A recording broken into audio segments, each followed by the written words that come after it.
Блин, ребята, такая тема, короче, поднялась. Причем совершенно случайно. Я вот сейчас начал поднимать ролик, который вы скоро увидите.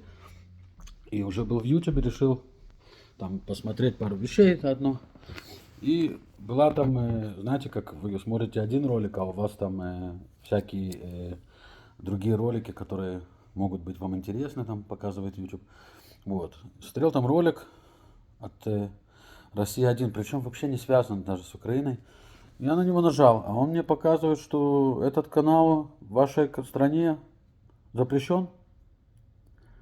Я вначале не понял, ну как бы Россия один это не какой-то, знаете, канал там нацистов или что-то такое. Таких много, их такие не закрывают, даже не все. Вот, но я зашел на Первое ТВ, думаю, посмотрю, Первое ТВ может открыто, может что-то случилось, может там хакнули их или что-то. Но Первое ТВ тоже закрыто, и тоже пишут то же самое, что в вашей стране это нет студа. Я не знаю, это YouTube сам решил, в какой стране что показывать, или канадское правительство попросило его закрыть канал.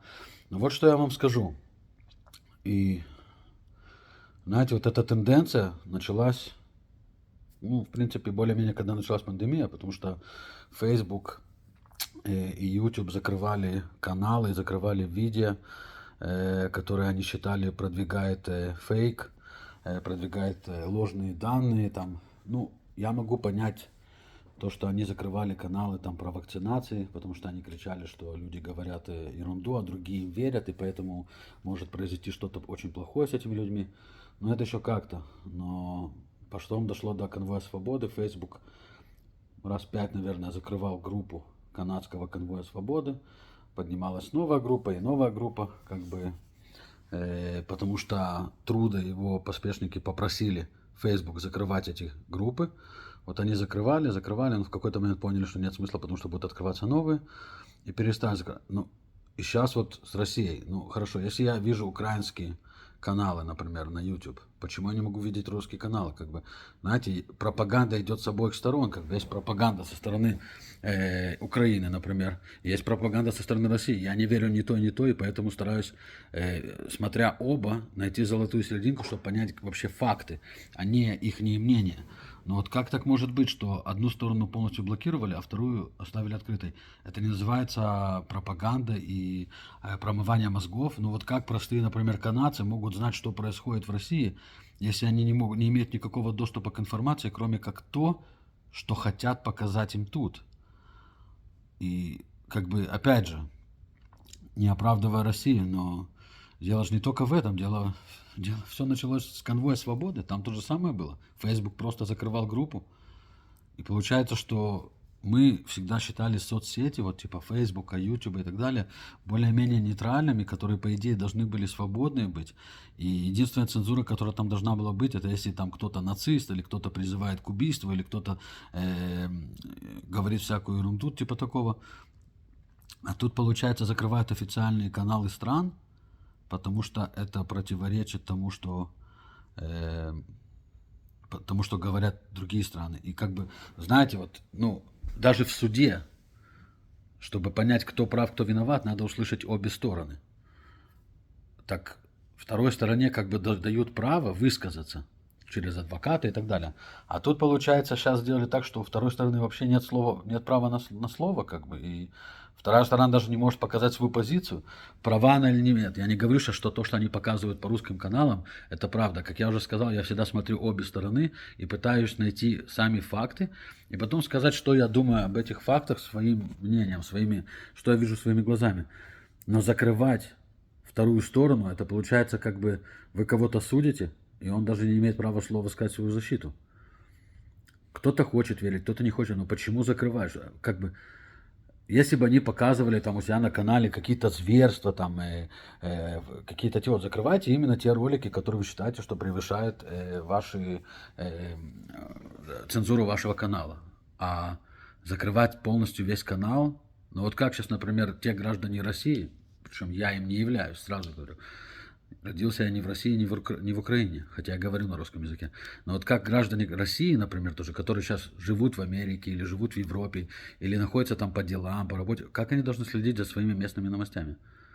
Ну что за идиотизм? Почему соцсети, опять же, втянули те соцсети, которые должны быть абсолютно прозрачные, абсолютно честные, абсолютно нейтральные, их опять втянули в эти разборки. Я не понимаю, как бы, что получается, что есть страны, которые хуже, а есть страны, которые лучше. Значит, Америка с Канадой, с Европой, они лучше, поэтому их надо показывать, а Россия плохая, такая-сякая, значит, ее не надо показывать. Ну и где же тогда честность, где же вот эта вот прозрачность информации, где вот эта вот защита слова даже? Защита слова и защита прав людей. Вот это мое право, как бы, смотреть в YouTube. YouTube это интернациональная платформа, которая должна давать, по крайней мере, как они это сделали, должна давать возможность всем выговориться. Поэтому я этим и пользуюсь. Они могли назвать, например, сказать, что YouTube это вот чисто западная платформа, только для Запада. И только для западной риторики, западной пропаганды и западного мышления. Ну тогда бы мы бы все это знали бы. Но они заявляли всегда, что YouTube и Facebook не знают границ, не знают политики и не знают вообще таких цензур по политическим причинам. И вот с короной была цензура, но там еще они как-то сказали, что все-таки там по медицине, типа люди слушают, могут сделать что-то не то с собой и так далее.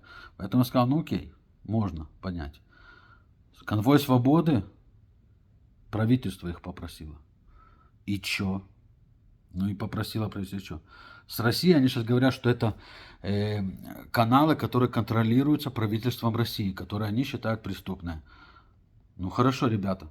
Но если так надо делать это ко всему. Я вот сейчас написал в Твиттере, в YouTube. Говорю, хорошо, вы считаете, что российские каналы находятся под контролем российского правительства, которое вы считаете преступным. Поэтому вы закрыли каналы. Не знаю, насколько это правильно или нет, но если взять вот то, что вы сделали, закройте тогда канадский канал CBC. Он получает 1,2 миллиарда долларов от труда каждый год на свои нужды. 1,2 миллиарда долларов. И вы после этого хотите сказать, что он не контролируется труда? Все, что показывает на CBC, это только то, что разрешает труда. Никогда ничего не говорят другого. Только труда. Решает, что показывает CBC. И как освещает события в мире. Так закройте его тоже тогда на YouTube. Вначале они сказали, что они только прекратят монетизацию, что типа эти каналы не смогут делать деньги с объявлений и так далее. Хорошо, это абсолютно понимаю. Вы решили сделать бойкот России экономический, решили закрыть монетизацию их каналов. Ну, опять же, могу это понять, но закрывать вообще каналы... Завтра вы решите, что люди, которые что-то говорят не то, что вам не нравится, или то, что не нравится вашему правительству, их тоже надо позакрывать. И что тогда станет с этой сетью? Эта сеть будет чисто для того, чтобы промывать мозги людям и тянуть только одну и ту же нарративу, только один и ту же пропаганду? Я надеюсь, что YouTube проснется в определенный момент, что там кто-то придет, хотя сомневаюсь, что это произойдет. Но надеюсь, что кто-то придет и скажет, ребята, а мы вообще потеряли... понятие, что такое свобода слова и что такое свобода людей вообще выбирать, что им смотреть и что им не смотреть. Понимаете, как получается? Вот. Я просто в шоке, как бы, насколько... Надеюсь, что меня сейчас не закроют из-за того, что я говорю то, что я говорю про YouTube и про Facebook. Очень надеюсь. Но, слушайте, но это переходит немножко границы свободы. И это опять же возвращает нас к тому, во что можно верить сегодня. Если нам важна наша свобода, кому мы должны верить. Причем вы меня, если вы следили за моими роликами, вы знаете, что я не верю ни одному СМИ. Все СМИ сегодня в любой стране мира работают на кого-то, на того, кто платит им деньги. На Западе у вас есть CNN, он работает на демократов, Fox News работает на Трампа, потому что это было Трампа. В России русские каналы, понятно же, работают на Россию, потому что получают деньги из бюджета или боятся, что их просто закроют. Но в Канаде тоже вот CBC, они все работают на труда. CBC с труда договорился, труда ему платят больше $1 миллиарда в год. И заметьте, все, что описывалось, все, как освещали эти СМИ, конвой свободы канадский, все только было ради труда. Они все гноили этот конвой, называли их нацистами, расистами и так далее. Причем они понятия не имеют, что такое нацисты, потому что у них заместитель премьер-министра нацистка. Они даже не понимают, что это такое. Но они все гноили, они все промывали мозги людям. Так они тоже, получается, пропаганда. Так их тоже надо закрыть. Да, Россия, первая Россия, Россия ТВ. Я вот смотрел пару шоу там, например, на этих каналах, да, политических шоу. Слушай, ну там понятно, люди тоже без головы сильно. И тоже вот у них есть, им сказали говорить в эту сторону, они говорят. Все это очень понятно, я все это понимаю, и поэтому не верю ни слову тому, что там говорят, кроме определенных фактов, которые беру как факты. После того, как проверяю ту же самую информацию с западными СМИ, с украинскими СМИ, и вот если во всех местах вот эта точечка совпадает, вот ее я беру как факт, и потом начинаю развивать, проверяю, так это, не так это, что я думаю по этому поводу и так далее. Слушаю ваши комментарии, что вы думаете по этому поводу. Но, ребята, это уже начинает переходить границы, война войной, все, я все понимаю. Но если вы вводите цензуру во все социальные сети, как бы представьте на секунду, что сейчас YouTube был бы не американский и Google, а русский. И вот сейчас вот Россия взяла бы и перекрыла бы все СМИ, и западные, и украинские, и так далее. Просто перекрыла бы. И вы бы только слушали то, что говорят русские каналы. Что вот все хорошо, и вот мы там мочим всех украинцев. Вы что же бы возмутились бы? Это неправильно. СМИ должны работать, как работают, потому что все должны понимать, нормальные, адекватные люди понимают, что все, что говорится в СМИ, кого-то пропагандирует, кого-то продвигает. Заинтересованные. Все СМИ сегодня, нету нейтральных СМИ. Нету, забудьте. На сегодняшний день нету нейтральных журналистов, нету нейтральных СМИ. Все кого-то продвигают, все кому-то что-то говорят. Делать, и все кому-то кого-то слушают и продвигают это. Так если вы начинаете закрывать СМИ одной страны из-за пропаганды, закрывайте все СМИ всех стран из-за пропаганды, и тогда я буду доволен. Я буду очень доволен, потому что тогда не будет хотя бы этой лжи со всех сторон. И опять же, я говорю, русские СМИ врут. Они говорят какой-то факт, а все, что вокруг факта, они просто врут. Так же, как западные СМИ, как украинские СМИ. Все СМИ такие, канадские СМИ, все такие. Так если вы закрываете СМИ, закрывайте полностью. И дайте людям тогда самим находить правду и самим чего-то добиваться. Может быть, тогда появятся какие-то независимые журналистики, которые начнут говорить правду и начнут говорить то, что есть на самом деле. Хватит вот это вот. Это уже вы понимаете, что нами управляют во всех смыслах этого слова. Нам говорят, что есть, что пить, что делать. За нами следят все время. И это не конспирация. Ну, слушайте, простой пример. Я вот говорю с женой про что-то, а потом захожу в Facebook, а у меня появляется рекламка именно этого. Как? Я даже не делал Google Search на это еще. Я даже не делал еще поиск в Google на это. Но рекламка появляется. Ну, и это не конспирация, это вот я вам говорю из жизни. Я вот с женой разговариваю про что-то там, про кухню или про что-то там поменять.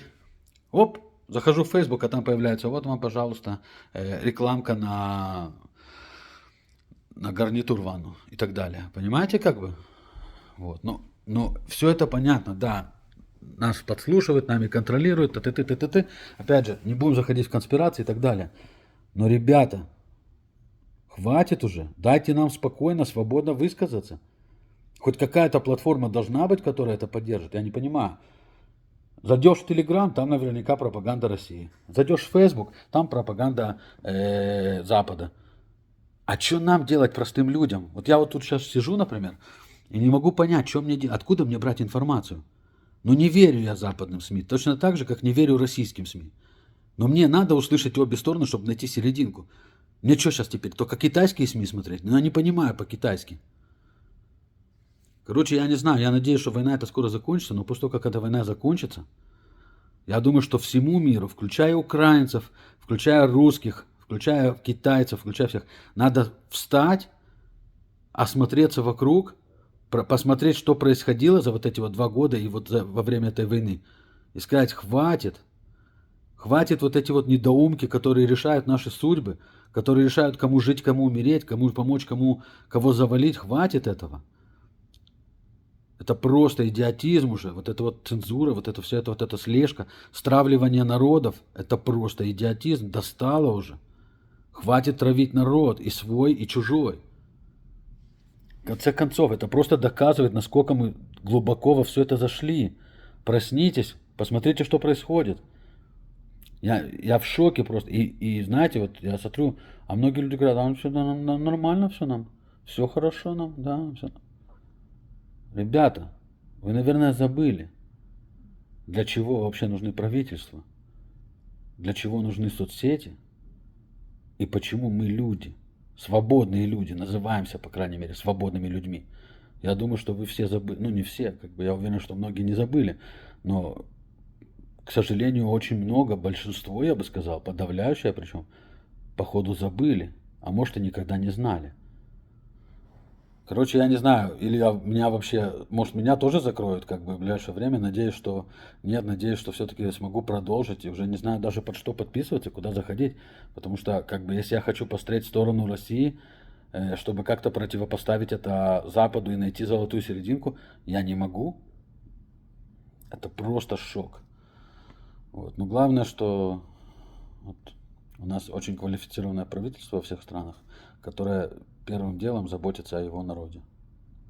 Вот так вот.